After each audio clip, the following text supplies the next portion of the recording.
Assalamualaikum warahmatullahi wabarakatuh. Seluruh mahasiswa yang dirahmati oleh Allah, di sini saya akan menjelaskan tentang rukun iman sesuai dengan mata kuliah keimanan dan kemanusiaan.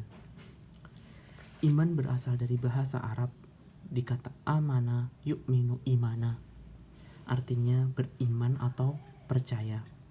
Percaya dalam bahasa Indonesia artinya meyakini bahwa sesuatu yang dipercaya itu memang benar dan nyata. Iman dapat dimaknai iktiraf, membenarkan, meyakini. Iman dengan pengertian membenarkan adalah membenarkan berita yang datangnya dari Allah dan Rasul-Nya. Secara istilah ialah kepercayaan yang meresap ke hati dengan penuh keyakinan, tidak tercampur dengan keraguan, serta memberi pengaruh bagi pandangan hidup, tingkah laku, dan perbuatan sehari-hari. Iman bukan semata-mata diucapkan di lidah, bukan sekadar perbuatan, dan bukan pula merupakan pengetahuan tentang rukun iman. Sesungguhnya iman itu bukanlah semata-mata pernyataan seseorang dengan lidahnya. Dia orang beriman karena banyak pula orang-orang munafik yang mengaku beriman dengan lidahnya, sedangkan hatinya tidak percaya. Iman kepada Allah adalah membenarkan adanya Allah dengan cara meyakini dan mengetahui bahwa Allah wajib adanya karena zatnya sendiri tunggal dan esa. Raja yang maha kuasa, yang hidup dan berdiri sendiri, yang qadim dan azali untuk selamanya. Dia mengetahui dan maha kuasa terhadap segalanya. Sekian banyak sifat yang harus dimiliki oleh orang yang beriman. Di samping dia harus senantiasa menegakkan sholat dan menjaga hubungan baik dengan Allah maupun dengan sesama manusia. Orang yang iman dituntut untuk memperbanyak zikir, utamanya menjaga kalimat thayyibah la ilaha illallah. Selain itu, kita dituntut untuk senantiasa berkumpul dengan orang-orang yang sesama iman, bersatu dengan orang yang beriman, menjaga ukhuwah dengan orang yang sama imannya. Bahkan idealnya Rasulullah Shallallahu Alaihi Wasallam, orang mukmin yang satu dan mukmin yang lain ibarat bagaikan bangunan saling menguatkan, satu tubuh saling merasakan apa yang dirasakan orang lain. Seyogianya orang mukmin satu dengan yang lain ibarat bangunan yang sama masing-masing bagiannya, yang saling mempererat, memperkokoh antara yang satu dan yang lain, bukan malah menjatuhkan. Hadis riwayat Bukhari nomor 481.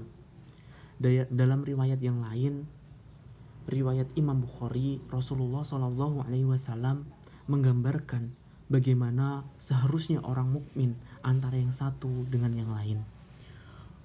Orang mukmin dengan orang yang lain dalam hal saling menyayangi, saling menjaga, saling menolong, saling melindungi bagaikan satu tubuh.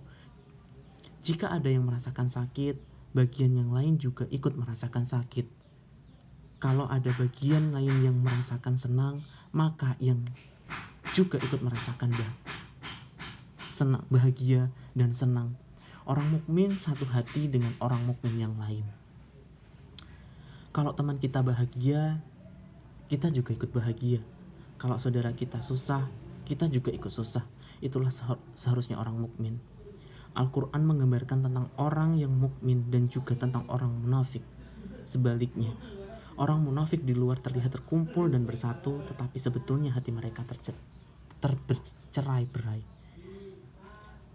Baru kita ikuti perhelatan pemilu yang lain dan yang lain. Ada yang merasa senang dan susah. Bukan sifat orang mukmin ketika menang lalu bersenang-senang, terlebih di saat orang yang lain susah. Bukan sifat orang mukmin ketika susah tidak terima, marah berlebihan di saat orang lain sesama mukmin menikmati kemenangannya.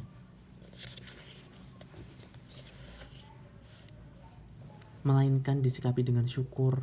Dia sedekah kepada anak yatim dan fakir miskin dalam rangka mensyukuri nikmat dan sujud syukur tawadu kepada Allah. Dalam rangka mensyukuri nikmat, lalu apabila orang yang mukmin itu mendapat ujian dengan sesuatu yang kurang menyenangkan, musibah, kekalahan, dan lain-lain, tidak marah dan betul semua kehendak Allah, pasti hikmahnya diterima dan ikhlas, dan berharap kepada Allah. Semoga suatu saat Allah memberikan keberhasilan. Sebagai orang mukmin, kalau sifat-sifat baik seperti itu kita miliki, maka semakin tebalah iman kita. Insya Allah ada harapan besar saat kita mati dan keadaan husnul khotimah. Sekian dari saya pengertian tentang iman kepada Allah. Saya mengambil referensi dari Kiai Haji Marzuki Mustamar dalam bukunya Tuntutan dan Kumpulan Khutbah Berdasarkan Akidah. Terima kasih. Wassalamualaikum warahmatullahi wabarakatuh.